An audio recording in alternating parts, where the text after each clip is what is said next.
Kami itu karakternya lumayan apa ya, agak-agak keras. Seperti ampiang ya kalau orang Jawa bilang. Kalau orang Makassar bilangnya tenteng. Jumpa lagi dengan Lawyer Activity.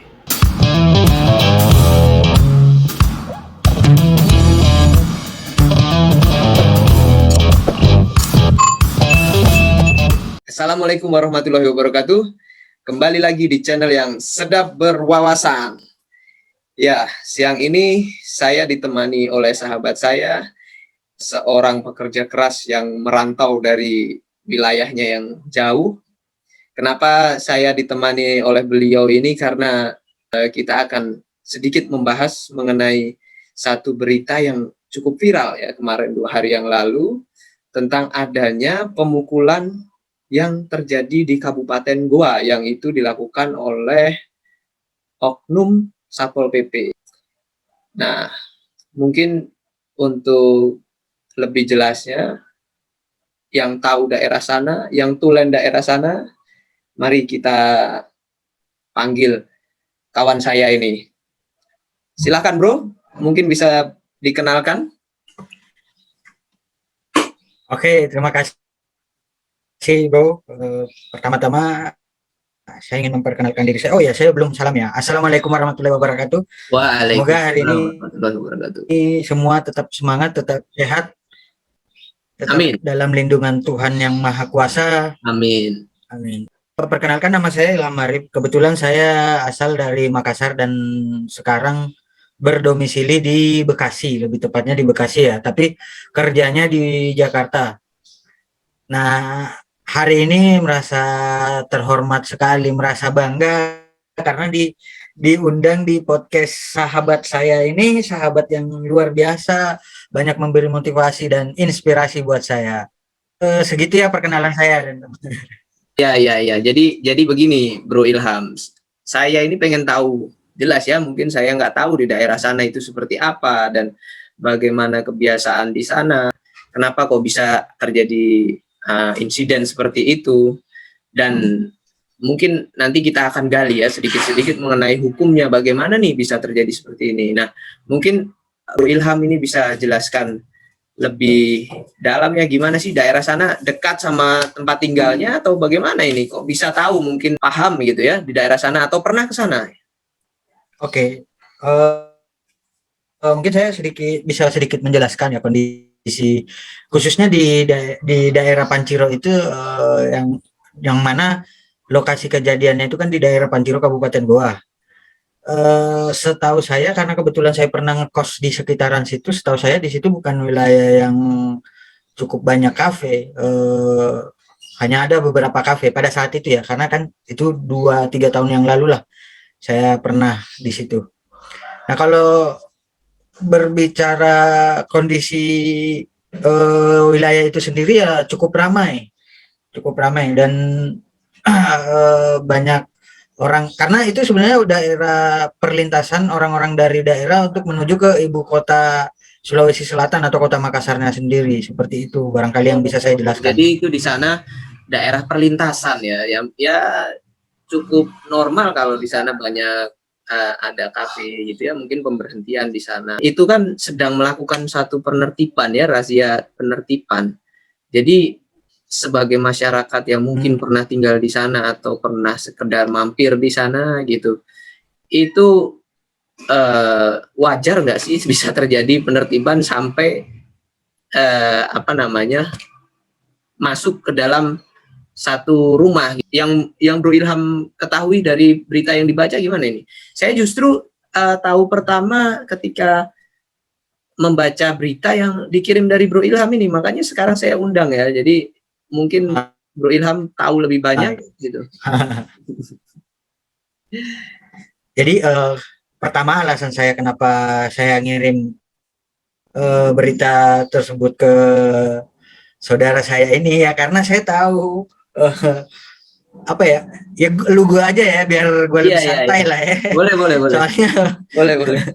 jadi gue sengaja kirim ke lu itu karena gue tahu lu itu lebih paham, dan menurut gue lu orang yang sangat paham lah mengenai hukum. Orang apa, lu seorang praktisi hukum lebih paham bagaimana SOP SOP penertiban, suatu penertiban itu dilakukan seperti itu. Makanya gue sebenarnya ngirim ke lu itu lebih pengen tahu apakah ini udah benar ya apa yang udah dilakukan para oknum yang melakukan razia PPKM tersebut seperti itu.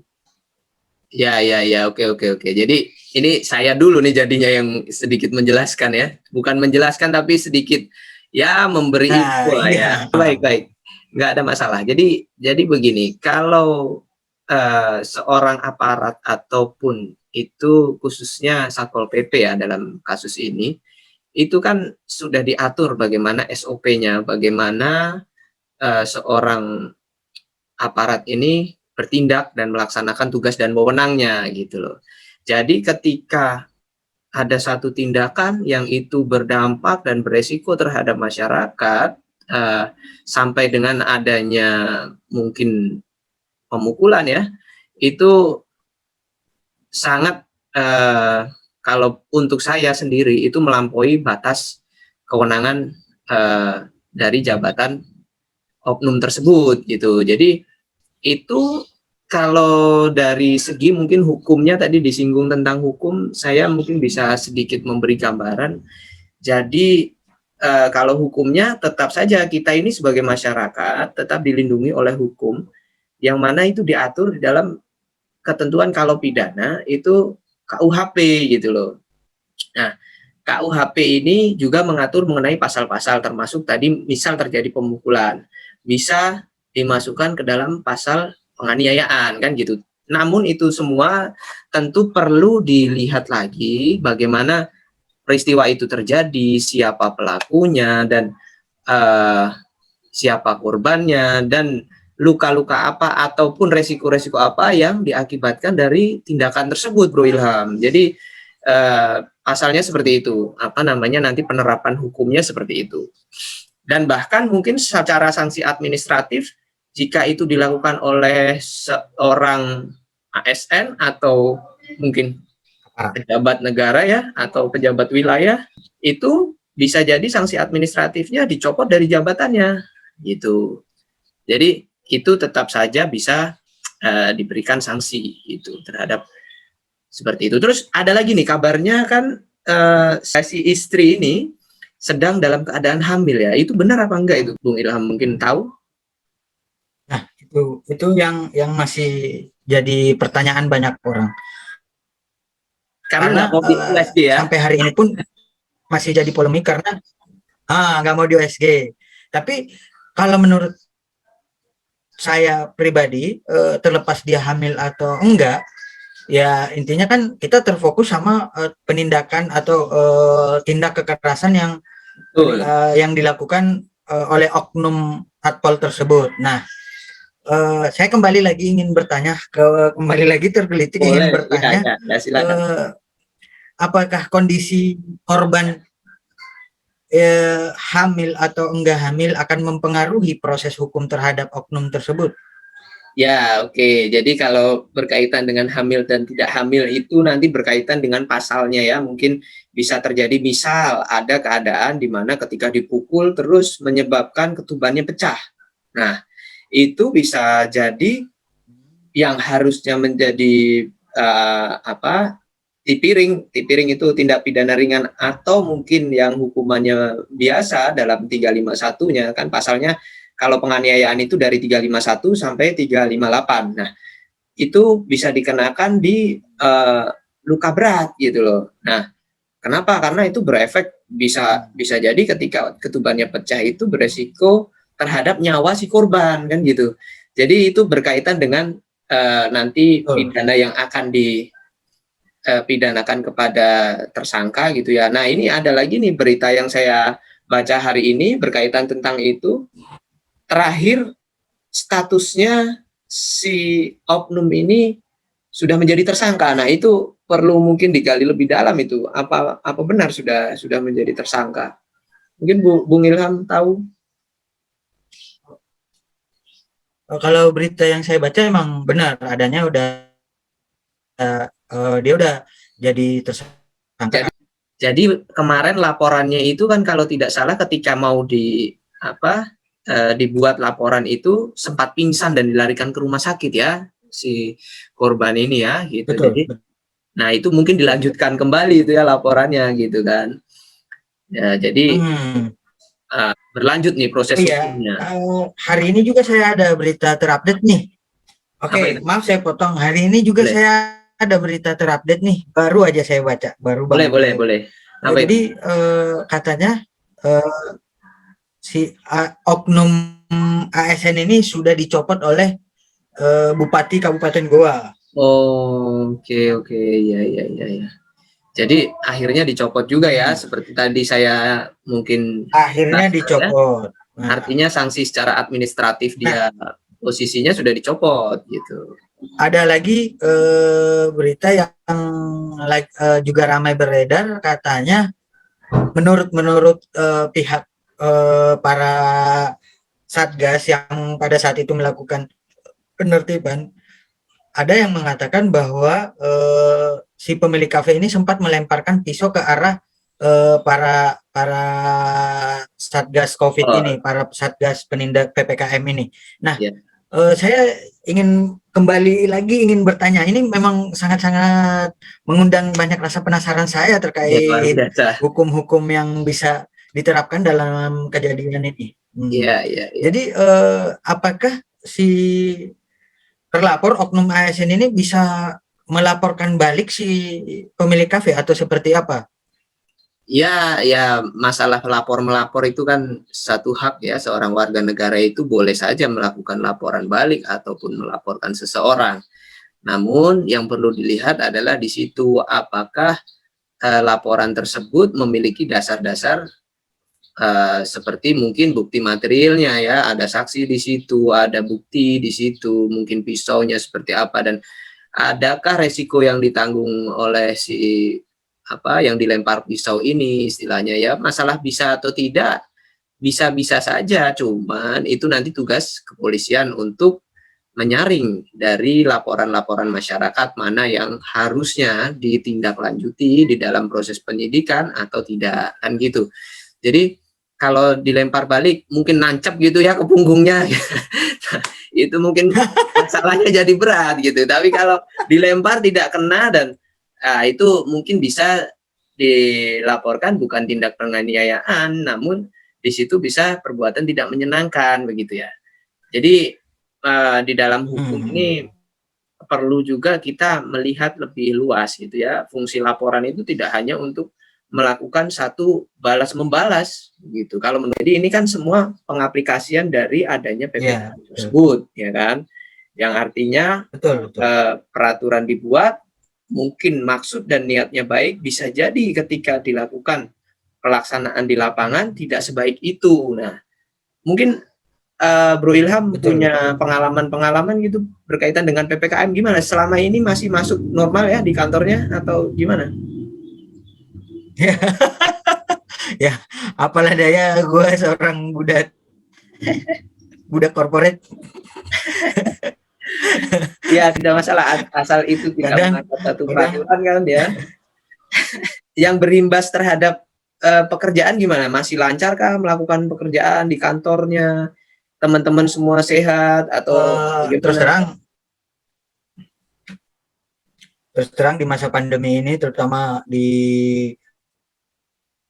masa PPKM ini, sangat-sangat mengganggu, banyak menghambat pekerjaan juga, proses produksi di lapangan juga, dan ya bukan itu saja, bahkan untuk berangkat ke kantor pun agak sedikit was-was ya, takut dapat apa, ketemu razia, atau pencegatan pembatasan wilayah gitu. Nah, itulah jadi banyak polemik di lapangan ya ketika kita bedah lagi mengenai suatu peraturan. Ya, kalau menurut saya sih peraturan itu memang harus dibuat pemerintah, memang niatnya baik, namun perlu juga dikaji lebih dalam bagaimana nanti pelaksanaan di lapangan. Jangan sampai di lapangan itu Ya, bisa jadi blunder juga gitu loh. Yang artinya seperti contohnya, misal kita ya akan betul.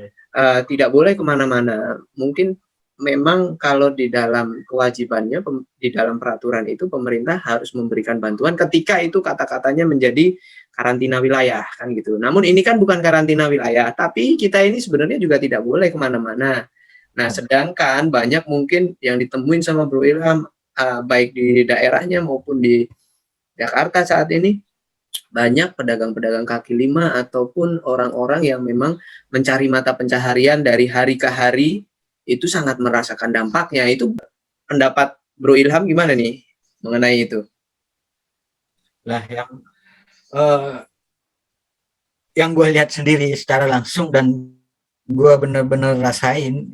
Jadi di kantor Ya, gue sekarang para pengusaha-pengusaha kantin atau burjo-burjo itu terpaksa tutup karena itu menjadi kebijakan perusahaan untuk menutup sementara operasional kantin-kantin itu yang mana kita sama-sama tahu apa ya, mereka itu nggak bisa melaksanakan kegiatan usaha mereka dari rumah. Online itu nggak mungkin berkegiatan dari rumah ya, karena memang bisnis mereka itu atau usaha mereka itu ya harus bersinggungan langsung dengan orang lain, harus tatap muka lah ya, nggak mungkin online, ya, nggak ada burjo online bos. ya, saya setuju. Itu ada satu video yang menggelitik saya ya. Jadi ada ketika dilakukan razia itu kebetulan melewati tambal ban. Nah, si tambal ban ini Nah, dikatakan ya. harus online. Dia kaget, terkaget-kaget. Tambal ban online, gimana metodenya kan istilahnya dalam pikiran dia ya mungkin. Jadi lucu. Kalau gue pribadi, yang mana salah satu teman kita memintakan izin untuk WFH buat OB. Oh, Ya, ya. ya Itu pasti gimana itu ditolak. aplikasinya, bagaimana itu kalau ada yang memintakan mungkin izin untuk OB apa WFH itu aplikasinya bagaimana? Ya itulah mungkin WFH. penting juga ya pemerintah untuk melakukan edukasi terhadap satu peraturan yang sudah diterbitkan. Jadi lebih Betul. menyeluruh lagi gitu ya. Nah, saya lebih miris lagi terhadap ini teman-teman yang masih berada di Ya. bangku kuliah gitu ya. Di bangku kuliah ini kan apalagi terutama kayak kita ya, mungkin bisa kita katakan kita ya, kalau Bro Ilham ini kan orang hukum juga, anak hukum tulen ya kan. Nah, anak hukum ini kan hubungannya dengan sosial, kita ilmunya sosial, harus bertemu dengan banyak Betul. orang, harus Betul. ilmu-ilmu Betul. yang kita dapatkan ini tidak hanya teori saja, harus berpraktek. Ya, contohnya seperti mungkin kita harus Hmm. berorganisasi gitu kan. Nah, itu kalau Bro Ilham bisa membayangkan dalam keadaan seperti ini dan dalam posisi mereka itu bagaimana coba? Apa yang harus dilakukan dari Bro Ilham sendiri coba? Aduh, berat ya. Cukup berat. Jadi, aduh, jujur gue berat untuk menggambarkan ini soalnya gue orangnya sosialis banget, nggak biasa dengan komunikasi online by daring seperti ini. Tapi gue boleh coba sedikit memberi gambaran ya menurut gue ya. Ya, ya. Menurut gue nggak worth it aja sih seorang anak hukum berorganisasi dan bersosialisasinya melalui via daring seperti ini, karena menurut gue seorang uh, praktisi hukum atau seorang mahasiswa hukum harus banyak-banyak melatih diri berbicara di depan umum. Karena berbicara di depan umum, di depan banyak orang secara langsung dan berbicara di depan banyak orang via daring itu sangat berbeda, feel-nya beda pastinya. Sangat berbeda karena tekanan yang kita terima ketika berhadapan langsung dengan orang dibandingkan cuman by daring itu sangat berbeda menurut saya. Ya, ya, saya setuju itu. Kenapa? Karena kalau dulu kita itu berorganisasi dan kita harus berpidato di depan orang banyak, itu kita benar-benar mempersiapkan, benar-benar kita harus membuat satu naskah mungkin ya. Terus kita harus naik ke dalam podium, itu rasanya luar biasa. Namun sekarang mungkin lebih simpel lagi ya, kita bisa menggunakan daring seperti ini gitu. Kalau salah tinggal bilang error gitu ya, selesai sudah. Matiin apa kameranya, keluar dulu baru masuk lagi. Iya, iya, benar-benar. Tapi saya memang sungguh prihatin Iya, ya betul betul. keadaan seperti ini. Tapi Memang pandemi ini serba susah semuanya. Cuma tentunya harus ada solusi. Bagaimana juga pendidikan. Coba kita bayangkan satu saat nanti ketika mereka sudah lulus, bagaimana kualitasnya. Tidak berarti semuanya menjadi lebih tidak bagus, namun mungkin ya sebagian besar bisa jadi berkurang ya kualitasnya dari pendidikan yang dulu gitu. Kalau saya seperti itu sih menanggapinya mengenai itu. Bahkan kalau dipikir lagi ya mahasiswa kasihan juga Ya, betul. di kampus ini kan kadang-kadang banyak ini ya terjadi cinlok ya. Nah, kalau mereka cinlok saja tidak bisa, gimana mau berorganisasi? Jadi semangatnya nggak ada ya, ya kan? Nah, gitu ya. Betul. Ya, ya kalau yang gua lihat sih memang memang sangat mungkin kualitasnya akan jauh berbeda, Bro. Karena ketika kita bisa saling bertatap muka, bersosialisasi dengan bertemu langsung itu kita mungkin bisa banyak menemukan banyak hal-hal lain di luar sana dibandingkan kita di kamar buka laptop terus bersosialisasi via daring seperti ini.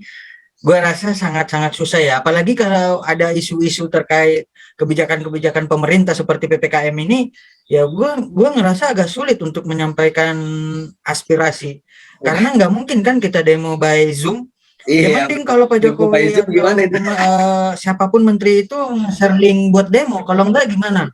Iya, iya, iya benar. Nah, terkait demo nih, Bro Ilham. Hari ini dan kemarin saya mendengar ini banyak Hmm. terjadi. Jadi demo itu sudah terjadi di Ambon sana. Jadi mahasiswa berdemo sampai adanya rusuh. Nah, Tapi bukan via daring kan demonya? ya tidak. Gimana itu demo via daring? Bagaimana itu saya nggak bisa bayangin. Yang perlu kita prihatinkan memang posisi teman-teman yang masih mahasiswa, yang masih studi ya kan. Nah, itu perlu dikhawatirkan juga nanti ke depannya seperti apa gitu ya, untuk apalagi yang dari semester 1 mungkin sampai tahu-tahu sudah mau lulus hanya menikmati via online saja. Nah, itu pasti berbeda lah. Ada perbedaannya lah ya. Ya, saya mengalami itu, termasuknya kebetulan juga saya sekarang ini menjadi ketua umum ya di organisasi mahasiswa. Dan ya memang gregetnya beda ketika kita berorganisasi zaman dulu, ketika tidak ada pandemi dan semuanya masih kita bebas melakukan tatap muka, dan kegiatan-kegiatan yang kita adakan itu sangat beda. Sekarang mungkin sangat terbatas, hanya kita bisa membuat satu webinar-webinar saja gitu ya. Dan ya kalau maupun buka bersama, akhirnya buka di tempat sendiri-sendiri, hanya menyiapkan via Zoom saja mungkin kan gitu. Jadi kegiatan puasa yang biasanya mungkin kita adakan suatu kegiatan Itu bersama ya nggak kan. lucu sih. Nah, itu kan Kita bersama via Zoom itu nggak. ya itulah memang fenomena yang terjadi saat ini ya. Makanya semua serba sulit. Kesimpulannya adalah kita harus saling bijak antara masyarakat dan pemerintah. Mungkin dari sisi masyarakat kita sendiri harus bijak, mengintrospeksi diri, berusaha lebih baik lagi, dan tetap mematuhi peraturan-peraturan yang sudah diterbitkan oleh pemerintah.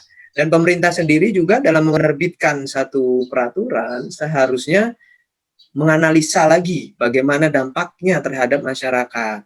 Tidak hanya dari satu sudut pandang saja. Jadi bisa dari dua arah, dari masyarakat dan dari pemerintah seperti apa. Karena dampaknya luas, seluruh Indonesia ini kan sangat luas. Mungkin diberlakukan di Jawa berbeda, diberlakukan di Sumatera berbeda, dilakukan di Makassar berbeda. Jadi ya pemerintah ini memang harus berpikir secara universal. Itu Bro Ilham kalau saya kesimpulannya. Ya kembali lagi nih dengan peraturan pemerintah yang mana sekarang diberlakukan PPKM, dan seperti yang lu bilang tadi, pemberlakuan hal-hal peraturan pemerintah ini mungkin pengaplikasiannya di lapangan akan berbeda di setiap wilayah. Nah, kebetulan di wilayah kami ini, yang mohon maaf saudara-saudara saya yang dari Makassar, mungkin gue bisa bilang kami karakternya ya lumayan keras lah ya. Jadi kalau terjadi friksi di lapangan atau terjadi gesekan antara